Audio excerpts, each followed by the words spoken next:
guys, kami dari Singgah Kuat. Dengan saya sendiri, Sinta Renisi Putri. Saya Grace Lia Paul. Saya Bibiana Herawati Dondori. Saya Emiliani Suara Satyadita. Saya Samuel Gini Robert.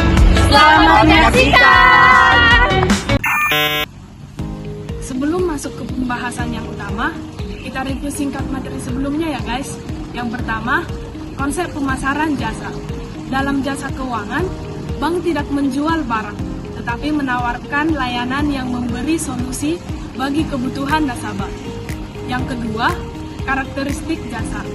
Layanan bank bersifat tidak berwujud, yang artinya tidak bisa dilihat secara fisik, sehingga kepercayaan menjadi faktor yang utama. Yang ketiga, perilaku konsumen. Nasabah memilih bank berdasarkan kebutuhan, kenyamanan, keamanan, dan manfaat yang mereka rasakan. Nah, yang keempat, yang terakhir, strategi pemasaran. Bank menggunakan promosi, kualitas pelayanan, serta teknologi digital untuk menarik dan mempertahankan nasabah. Dari dasar inilah kita akan memahami mengapa setiap bank memiliki nasabah yang berbeda-beda.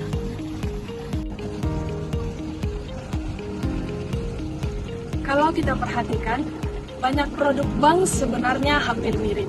Sama-sama ada tabungan, mobile banking, kartu kredit, bahkan pinjaman. Tapi kenapa nasabahnya bisa berbeda-beda? Jawabannya ada pada strategi pemasaran jasa yang diterapkan masing-masing oleh bank.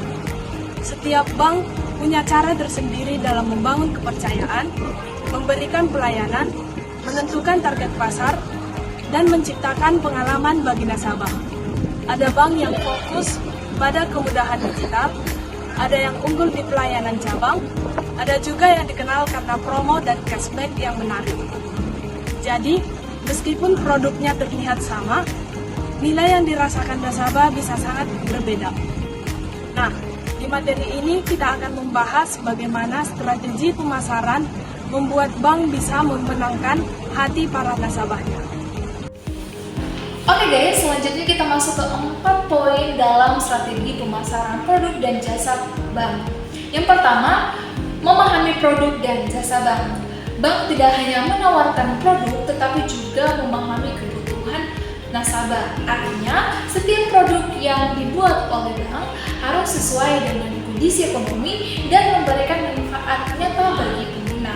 Contohnya, untuk generasi sekarang atau generasi muda sekarang lebih membutuhkan layanan digital yang cepat, mudah diakses. Sedangkan untuk para pelaku usaha, mungkin mereka lebih membutuhkan akses kredit yang lebih fleksibel. Kedua, strategi pemasaran bank. Bank juga harus memiliki strategi yang tepat untuk menarik, melayani, dan mempertahankan nasabah. Yang ketiga, PLC atau Product Life Cycle. Setiap bank memiliki siklus hidup mulai dari tahap pengenalan, pertumbuhan, kedewasaan, hingga pemulihan. Pada tahap awal, produk bank diperkenalkan kepada masyarakat tetapi belum banyak dipergunakan. Pada tahap kedua, mulai dikenal dan digunakan secara luas. Dan pada tahap ketiga, di mana persaingan semakin ketat karena adanya produk yang serupa. Dan tahap terakhir yaitu tahap keempat, penurunan, di mana ketika produk mulai ketinggalan karena adanya inovasi baru. Keempat, branding dan digital. Di dalam dunia perbankan, citra merek itu sangat penting karena nasabah cenderung memilih bank yang memiliki reputasi baik dan memberikan rasa aman. Selain itu, bank juga harus bisa beradaptasi dengan perkembangan teknologi karena sekarang hampir semua layanan digunakan secara online, mulai dari membuka rekening dan melakukan transaksi. Baik, selanjutnya jenis produk dan jasa bank. Secara umum, produk bank dibagi menjadi 3, yaitu yang pertama ada simpanan. Simpanan merupakan produk bank yang digunakan masyarakat untuk menyimpan dana mereka. Contohnya seperti tabungan dan deposito. Tabungan biasanya lebih fleksibel dan dapat diambil kapan saja untuk kebutuhan sehari-hari. Sedangkan deposito memiliki jangka waktu dan tidak dapat diambil jika belum jatuh tempo. Yang kedua, kredit. Kredit merupakan penyaluran dana dari bank kepada masyarakat yang membutuhkan.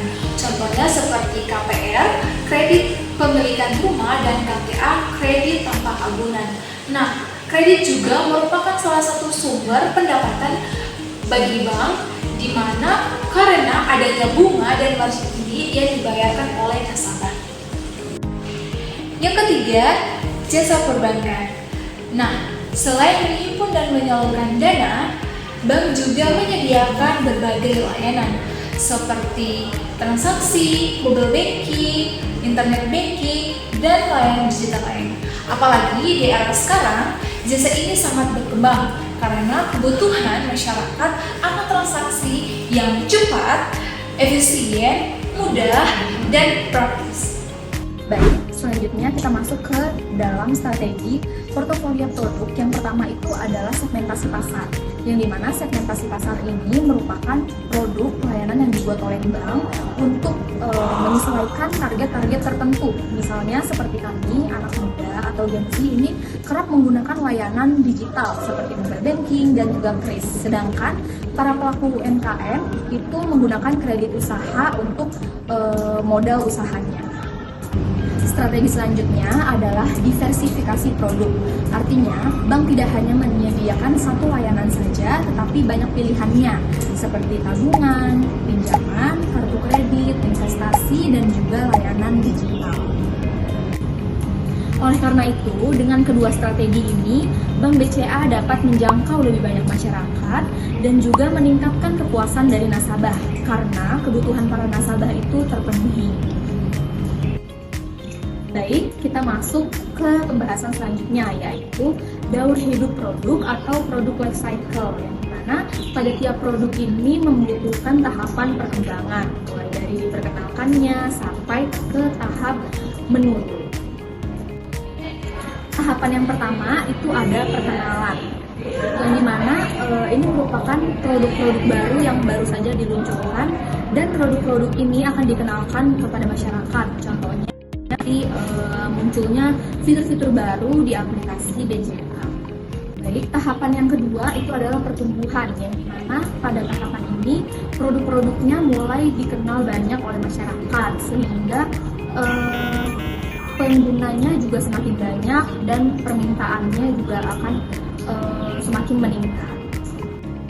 Pada tahapan yang ketiga ini adalah dewasa, yang dimana pada tahapan ini perusahaan mempunyai produk-produk yang sudah stabil dan juga penggunanya banyak, sehingga biasanya pada tahapan ini perusahaan menjaga kualitas dari para produk-produknya dan juga menambahkan inovasi-inovasi baru supaya produk layanan dari si bank ini masih tetap diminati oleh para masyarakat.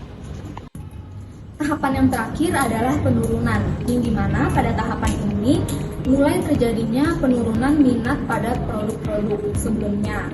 Itu disebabkan karena adanya teknologi baru dan juga kebutuhan konsumen yang sudah berbeda dari sebelumnya.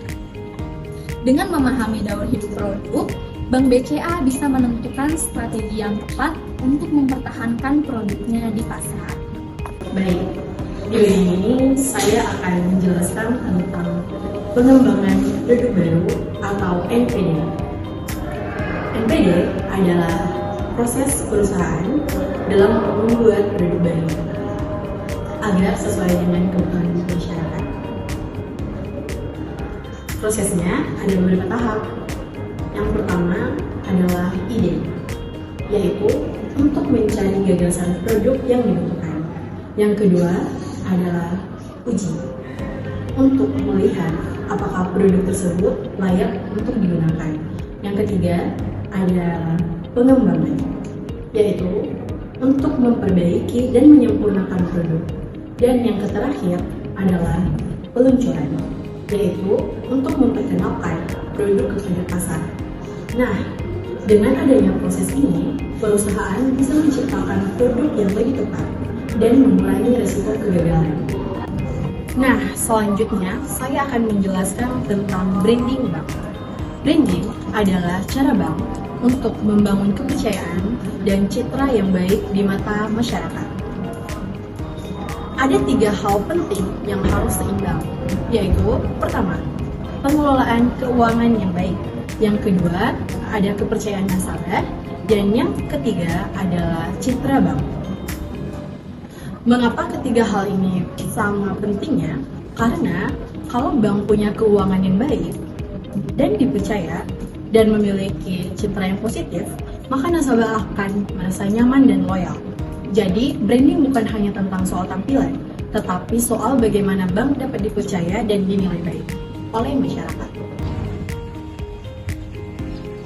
Oke, selanjutnya dengan saya di sini Samuel Junior Robert. Di sini saya akan membahas tentang digital service atau layanan digital pada perbankan. Nah, pada aspek ini fokus pembahasannya adalah 3 pilar utama, yaitu yang pertama mobile banking. Nah, mobile banking sendiri adalah layanan yang memungkinkan nasabah untuk bertransaksi seperti pembayaran, transfer, dan juga cek saldo untuk efisien yang bisa dilakukan nasabah secara mandiri pada smartphone yang dimilikinya. Kemudian ada internet banking. Nah, internet banking ini adalah layanan situs resmi bank yang menggunakan web atau peramban browser, dan ini biasanya dilakukan untuk layanan yang lebih kompleks pada perangkat di komputer. Kemudian layanan online. Nah, layanan online ini adalah layanan secara mandiri yang dilakukan termasuk pada pembukaan rekening tanpa harus ke kantor fisik, dan juga layanan saluran digital. Selanjutnya di sini adalah contoh dan juga perbandingannya. Nah, pada contohnya kami menggunakan 3 bank, yaitu bank digital, bank UMKM, dan juga bank lengkap. Nah, dari ketiga contoh bank tersebut ini, kami bisa melihat dan membandingkan bagaimana strategi bank. Yang pertama, ada bank digital. Nah, bank digital ini fokus dan juga targetnya pada generasi muda seperti kami, karena transaksinya bisa dilakukan di smartphone kami melalui jaringan atau online, sehingga dalam bertransaksi bisa lebih efisien dan juga cepat. Di sisi lain, ada bank UMKM yang dimana bank ini menargetkan pelaku usaha untuk mengembangkan usaha mereka. Sementara itu ada bank lengkap yang segmentasinya lebih luas, yang mencakup ekosistem pelayanan pada keseluruhan masyarakat dan juga perusahaan yang lebih besar. Nah, teman-teman, dari penjelasan tadi, kira-kira menurut kalian, apakah strategi pemasaran bank itu sudah sesuai dengan kebutuhan masyarakat? Dan apakah bank masih perlu membuka kantor cabang fisik untuk melakukan pelayanan, atau hanya fokus pada pelayanan digital saja? Nah, dari tadi kan kita sudah membahas tentang strategi pemasaran jasa dan juga produk daripada bank. Nah, di pertemuan berikutnya kita akan membahas rahasia bagaimana bank menentukan suku bunga dan biaya layanan, kenapa bunga pinjaman bisa berbeda di setiap bank, apa yang mempengaruhi naik turunnya bunga, dan bagaimana harga layanan bank bisa mempengaruhi minat nasabah. Semua itu akan dibahas pada materi selanjutnya. So, jangan bosan-bosan untuk menonton video kami, dan thank you sudah menonton. Selamat menyaksikan video yang berikutnya. Terima kasih sudah menonton video kami. Semoga bermanfaat. Bye-bye.